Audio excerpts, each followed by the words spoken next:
ആകാശവാണി.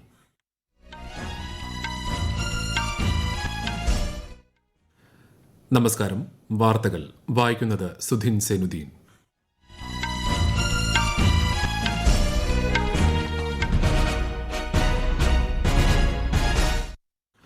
പ്രധാന വാർത്തകൾ. രാജ്യത്ത് ഒന്നാംഘട്ട ലോക്സഭാ തെരഞ്ഞെടുപ്പ് നടക്കുന്ന 102 മണ്ഡലങ്ങൾ നാളെ വിധിയെഴുതും. ലക്ഷദ്വീപിലും നാളെ വോട്ടെടുപ്പ്. പൂർണ്ണ സജ്ജമെന്ന് തെരഞ്ഞെടുപ്പ് കമ്മീഷൻ. കേരളത്തിൽ തെരഞ്ഞെടുപ്പ് പ്രചാരണം ഊർജിതമാക്കി മുന്നണികൾ. ദേശീയ നേതാക്കൾ ഉൾപ്പെടെ സജീവമായി രംഗത്ത്. UAEയിൽ കനത്ത മഴയെ തുടർന്ന് അടച്ചിട്ടിരുന്ന അബുദാബി, ഷാർജ, ദുബായ് വിമാനത്താവളങ്ങളുടെ പ്രവർത്തനം പുനരാരംഭിച്ചു. പ്രളയ ദുരിതാശ്വാസ പ്രവർത്തനങ്ങൾ പുരോഗമിക്കുന്നു. ബേബി ഫുഡ് നിർമ്മാതാക്കളായ നെസ്ലയുടെ ഭക്ഷ്യോൽപ്പന്നങ്ങളിൽ പഞ്ചസാരയുടെ അളവ് അമിതമാണെന്ന പരാതിയിൽ കേന്ദ്രം പരിശോധന ആരംഭിച്ചു. പ്രസിദ്ധമായ തൃശൂർ പൂരം നാളെ. പൂരത്തെ വരവേൽക്കാനൊരുങ്ങി നാടും നഗരവും. IPL ക്രിക്കറ്റിൽ ഇന്ന് പഞ്ചാബ് കിങ്സ്, മുംബൈ ഇന്ത്യൻസ് പോരാട്ടം. വാർത്തകൾ വിശദമായി. ലോക്സഭാ തെരഞ്ഞെടുപ്പിന്റെ ആദ്യഘട്ട വോട്ടെടുപ്പ് നാളെ. 17 സംസ്ഥാനങ്ങളിലെയും 4 കേന്ദ്രഭരണ പ്രദേശങ്ങളിലെയും 102 മണ്ഡലങ്ങളിലാണ് നാളെ വോട്ടെടുപ്പ് നടക്കുക. ഒന്നാം ഘട്ടത്തിലേക്കുള്ള പരസ്യപ്രചാരണം ഇന്നലെ വൈകിട്ട് അവസാനിച്ചിരുന്നു. വീടുകൾ തോറും കയറിയിറങ്ങിയുള്ള വോട്ടഭ്യർത്ഥന ഉൾപ്പെടെ നിശബ്ദ പ്രചാരണമായിരുന്നു ഇന്ന്. വിശദാംശങ്ങളിലേക്ക്.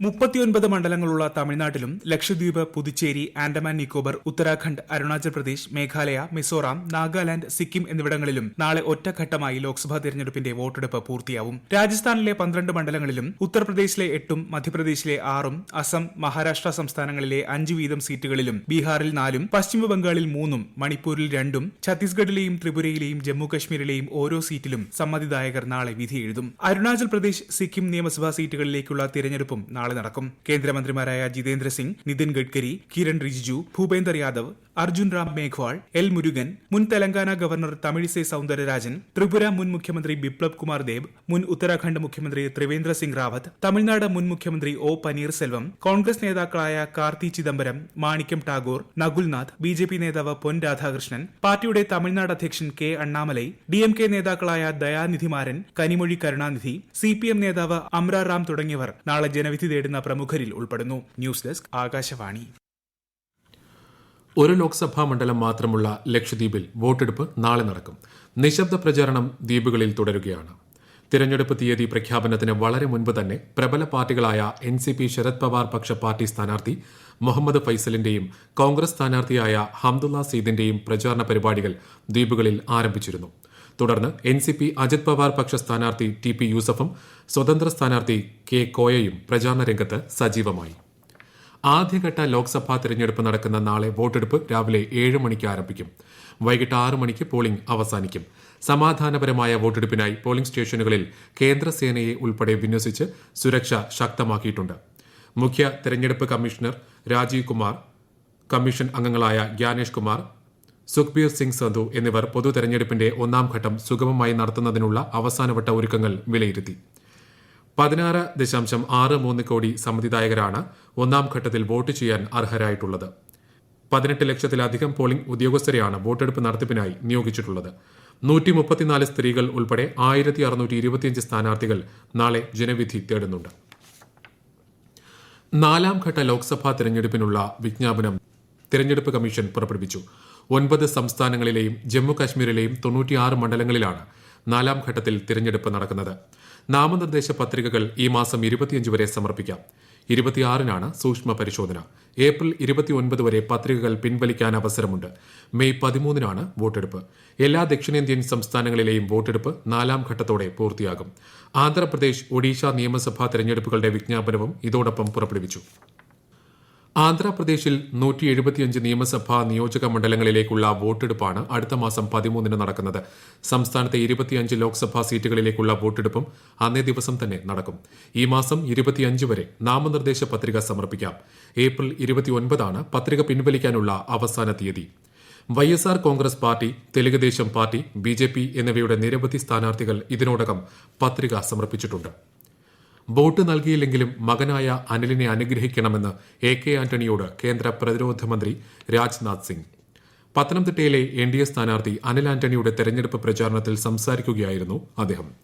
പ്രതിരോധ മന്ത്രിയായിരുന്ന ആന്റണിക്കെതിരെ ഒരു ആരോപണവും ഉയർന്നിട്ടില്ലെങ്കിലും കോൺഗ്രസിന്റെ നിരവധി മന്ത്രിമാർ അഴിമതി കേസുകളിൽ ജയിലിൽ പോയിട്ടുണ്ടെന്നും അദ്ദേഹം പറഞ്ഞു. അതേസമയം കേരള മുഖ്യമന്ത്രിയെ എന്തുകൊണ്ടാണ് ഇഡിയും സിബിഐയും ചോദ്യം ചെയ്യാത്തതെന്ന് കോൺഗ്രസ് നേതാവ് രാഹുൽ ഗാന്ധി ചോദിച്ചു. UDF സ്ഥാനാർത്ഥികളുടെ പ്രചരണാർത്ഥം കണ്ണൂരിൽ നടന്ന സംഗമത്തിലാണ് അദ്ദേഹം ഇക്കാര്യം പറഞ്ഞത്. കേന്ദ്ര വാർത്താ ഏജൻസികളെ ഉപയോഗിച്ച് ജനാധിപത്യത്തെ തകർക്കുകയാണ് BJP ചെയ്യുന്നതെന്നും അദ്ദേഹം പറഞ്ഞു. മുഖ്യമന്ത്രി പിണറായി വിജയൻ രാഹുൽ ഗാന്ധിയെ വിമർശിക്കുന്നത് വ്യക്തിപരമായി എടുക്കേണ്ടതില്ലെന്ന് CPIM general secretary Sitaram Yechury വ്യക്തമാക്കി. മുതിർന്ന BJP നേതാവും കേന്ദ്ര ആഭ്യന്തരമന്ത്രിയുമായ അമിത്ഷാ ഇന്ന് തന്റെ നിയോജക മണ്ഡലമായ ഗുജറാത്തിലെ ഗാന്ധിനഗറിൽ റോഡ് ഷോയിൽ പങ്കെടുത്തു. സാനന്ദ്, കലോൾ, വേജാൽപൂർ എന്നിവിടങ്ങളിലായിരുന്നു റോഡ് ഷോ. തെരഞ്ഞെടുപ്പിനുള്ള നാമനിർദ്ദേശ പത്രിക അദ്ദേഹം നാളെ സമർപ്പിക്കും. മെയ് 7-നാണ് ഗുജറാത്തിൽ വോട്ടെടുപ്പ്. തൃണമൂൽ കോൺഗ്രസിനെതിരെ BJP കേന്ദ്ര ഏജൻസികളെ ഉപയോഗിക്കുകയാണെന്ന് പാർട്ടി നേതാവും പശ്ചിമബംഗാൾ മുഖ്യമന്ത്രിയുമായ മമതാ ബാനർജി ആരോപിച്ചു. റായ്ഗഞ്ച് മണ്ഡലത്തിൽ നടന്ന ഒരു പ്രചാരണ യോഗത്തിൽ സംസാരിക്കുകയായിരുന്നു മമതാ ബാനർജി. ഈ വാർത്തകൾ ആകാശവാണിയിൽ നിന്ന്. തെരഞ്ഞെടുപ്പുകളിൽ EVM വോട്ടുകളും VVPAT സ്ലിപ്പുകളും പൂർണ്ണമായും പരിശോധിച്ച് ഒത്തുനോക്കണമെന്നാവശ്യപ്പെട്ട് സമർപ്പിക്കപ്പെട്ട ഹർജികൾ സുപ്രീംകോടതി വിധി പറയാനായി മാറ്റി. ജസ്റ്റിസുമാരായ സഞ്ജീവ് ഖന്ന, ദീപാങ്കർ ദത്ത എന്നിവരടങ്ങുന്ന ബെഞ്ചാണ് വാദം കേട്ടത്. VVPAT സ്ലിപ്പുകൾ പൂർണ്ണമായി ഒത്തുനോക്കുന്നതിലെ പ്രായോഗിക ബുദ്ധിമുട്ടുകൾ തെരഞ്ഞെടുപ്പ് കമ്മീഷൻ കോടതിയെ ധരിപ്പിച്ചു. കേരളത്തിലെ കാസർഗോഡ് നിയോജക മണ്ഡലത്തിൽ നടത്തിയ മോക്ക് പോളിൽ BJPക്ക് അധിക വോട്ട് EVM രേഖപ്പെടുത്തിയെന്ന മാധ്യമവാർത്ത സംബന്ധിച്ച പരാതി പരിശോധിക്കാൻ സുപ്രീംകോടതി തെരഞ്ഞെടുപ്പ് കമ്മീഷനോട് ആവശ്യപ്പെട്ടു. എന്നാൽ ഈ വാർത്ത തികച്ചും തെറ്റാണെന്ന് കമ്മീഷൻ ഉദ്യോഗസ്ഥൻ കോടതിയെ അറിയിച്ചു. UAEയിൽ കനത്ത മഴയെ തുടർന്ന് അടച്ചിട്ടിരുന്ന അബുദാബി, ഷാർജ, ദുബായ് വിമാനത്താവളങ്ങൾ പ്രവർത്തനമാരംഭിച്ചു. കാലാവസ്ഥാ പ്രക്ഷുബ്ധത അവസാനിച്ചതായി UAE ആഭ്യന്തര മന്ത്രാലയം പ്രഖ്യാപിച്ചു. തിങ്കളാഴ്ച മുതൽ ആരംഭിച്ച മഴയ്ക്ക് ഇന്നലെ രാവിലെയോടെയാണ് ശമനമുണ്ടായത്. ദുരിതാശ്വാസ പ്രവർത്തനങ്ങൾ ഊർജിതമായി പുരോഗമിക്കുകയാണെന്ന് അധികൃതർ അറിയിച്ചു. മേഖലയിൽ കോടികളുടെ നാശനഷ്ടം സംഭവിച്ചതായാണ് വിലയിരുത്തലുകൾ. ജനജീവിതം സാധാരണ രീതിയിലാക്കുന്നതിനുള്ള പ്രവർത്തനങ്ങളും പുരോഗമിക്കുകയാണ്. ഒമാനിലും വലിയ രീതിയിലുള്ള മഴക്കെടുതിയാണ് ഉണ്ടായത്. UAEയിലെയും ഒമാനിലെയും പ്രളയബാധിതർക്ക് കേരള സർക്കാരിന്റെ എല്ലാ പിന്തുണയും ഉറപ്പു നൽകുന്നതായി മുഖ്യമന്ത്രി പിണറായി വിജയൻ പറഞ്ഞു. ഇരു രാജ്യങ്ങളിലെയും ജനങ്ങളുടെ ദുഃഖത്തിൽ പങ്കുചേരുന്നതായും മുഖ്യമന്ത്രി പറഞ്ഞു. പ്രമുഖ ബേബി ഫുഡ് നിർമ്മാതാക്കളായ നെസ്ലയുടെ നവജാത ശിശുക്കൾക്കുള്ള ഭക്ഷ്യ ഉൽപ്പന്നങ്ങളിൽ അമിത അളവിൽ പഞ്ചസാര ചേർക്കുന്നുണ്ടെന്ന പരാതി പരിശോധിച്ചു വരികയാണെന്ന് food safety and standard authority of India. ഇത് സംബന്ധിച്ച കണ്ടെത്തലുകൾ വിദഗ്ധ സമിതിക്ക് മുന്നിൽ വയ്ക്കുമെന്ന് FSSAI അറിയിച്ചു. നവജാത ശിശുക്കൾക്കും 2 വയസ്സുവരെയുമുള്ള കുട്ടികൾക്കുമായുള്ള നെസ്ലയുടെ ഭക്ഷ്യ ഉൽപ്പന്നങ്ങളിൽ പഞ്ചസാര ചേർക്കുന്നുണ്ടെന്ന സ്വിസ് അന്വേഷണ സംഘടനയുടെ റിപ്പോർട്ടിനെ തുടർന്നാണ് നടപടി. പൂരത്തെ വരവേൽക്കാനൊരുങ്ങി തൃശൂർ. നാളെയാണ് പ്രസിദ്ധമായ തൃശൂർ പൂരം. ഗജവീരൻ എറണാകുളം ശിവകുമാർ നെയ്തലക്കാവ് ഭഗവതിയുടെ തിടമ്പുമേന്തി തെക്കേ ഗോപുരനട തുറന്ന് പൂരവിളംബരം നടത്തിയതോടെ ആഘോഷങ്ങൾക്ക് തുടക്കമായി. 10,000-ങ്ങളാണ് പൂരത്തെ വരവേൽക്കാൻ ഒഴുകിയെത്തിയത്. നാളെ കണിമംഗലം ശാസ്താവിന്റെ ഘടകപൂരത്തിന്റെ വരവോടെ ചടങ്ങുകൾക്ക് തുടക്കമാകും. പിന്നാലെ ചെറുപൂരങ്ങളും എത്തി തുടങ്ങും. മഠത്തിൽ വരവ് രാവിലെ 11-നും ഇലഞ്ഞിത്തറ മേളം ഉച്ചയ്ക്ക് 2-നും കുടമാറ്റം വൈകിട്ട് 4 മണിക്കും അരങ്ങേറും. പിറ്റേന്ന് പുലർച്ചെയാണ് പ്രധാന വെടിക്കെട്ട്. പൂരത്തോടനുബന്ധിച്ച് നാളെ തൃശൂർ താലൂക്ക് പരിധിയിൽ ഉൾപ്പെടുന്ന എല്ലാ സർക്കാർ ഓഫീസുകൾക്കും വിദ്യാഭ്യാസ സ്ഥാപനങ്ങൾക്കും ജില്ലാ കളക്ടർ അവധി പ്രഖ്യാപിച്ചിട്ടുണ്ട്. IPL ക്രിക്കറ്റിൽ പഞ്ചാബ് കിങ്സും മുംബൈ ഇന്ത്യൻസും തമ്മിലുള്ള മത്സരം ആരംഭിച്ചു. പഞ്ചാബിലെ മൊഹാലിയിലാണ് മത്സരം. ടോസ് നേടിയ പഞ്ചാബ് ബൌളിംഗ് തെരഞ്ഞെടുത്തു. നടി ശിൽപ ഷെട്ടിയുടെ ഭർത്താവും വ്യവസായിയുമായ രാജ് കുന്ദ്രയുടെ 98 കോടി രൂപയുടെ സ്വത്തുക്കൾ എൻഫോഴ്സ്മെന്റ് ഡയറക്ടറേറ്റ് കണ്ടുകെട്ടി. ബിറ്റ്കോയിൻ തട്ടിപ്പുമായി ബന്ധപ്പെട്ട കള്ളപ്പണം വെളുപ്പിക്കൽ കേസിലാണ് നടപടി. രാജ് കുന്ദ്രയുടെ പേരിലുള്ള ഓഹരികൾ, ശിൽപ ഷെട്ടിയുടെ പേരിലുള്ള ഫ്ളാറ്റ് ഉൾപ്പെടെയുള്ള സ്വത്തുക്കൾ എന്നിവയാണ് ED കണ്ടുകെട്ടിയത്. പ്രധാന വാർത്തകൾ വീണ്ടും. രാജ്യത്ത് 1ാം-ഘട്ട ലോക്സഭാ തെരഞ്ഞെടുപ്പ് നടക്കുന്ന 102 മണ്ഡലങ്ങൾ നാളെ വിധിയെഴുതും. ലക്ഷദ്വീപിലും നാളെ വോട്ടെടുപ്പ്. പൂർണ്ണ സജ്ജമെന്ന് തിരഞ്ഞെടുപ്പ് കമ്മീഷൻ. കേരളത്തിൽ തിരഞ്ഞെടുപ്പ് പ്രചാരണം ഊർജിതമാക്കിയ മുന്നണികൾ. ദേശീയ നേതാക്കൾ ഉൾപ്പെടെ സജീവമായി രംഗത്ത്. UAEയിൽ കനത്ത മഴയെ തുടർന്ന് അടച്ചിട്ടിരുന്ന അബുദാബി, ഷാർജ, ദുബായ് വിമാനത്താവളങ്ങളുടെ പ്രവർത്തനം പുനരാരംഭിച്ചു. പ്രളയ ദുരിതാശ്വാസ പ്രവർത്തനങ്ങൾ പുരോഗമിക്കുന്നു. ബേബി ഫുഡ് നിർമ്മാതാക്കളായ നെസ്ലയുടെ ഭക്ഷ്യോൽപ്പന്നങ്ങളിൽ പഞ്ചസാരയുടെ അളവ് അമിതമാണെന്ന പരാതിയിൽ കേന്ദ്രം പരിശോധന ആരംഭിച്ചു. പ്രസിദ്ധമായ തൃശൂർ പൂരം നാളെ. പൂരത്തെ വരവേൽക്കാനൊരുങ്ങി നാടും നഗരവും.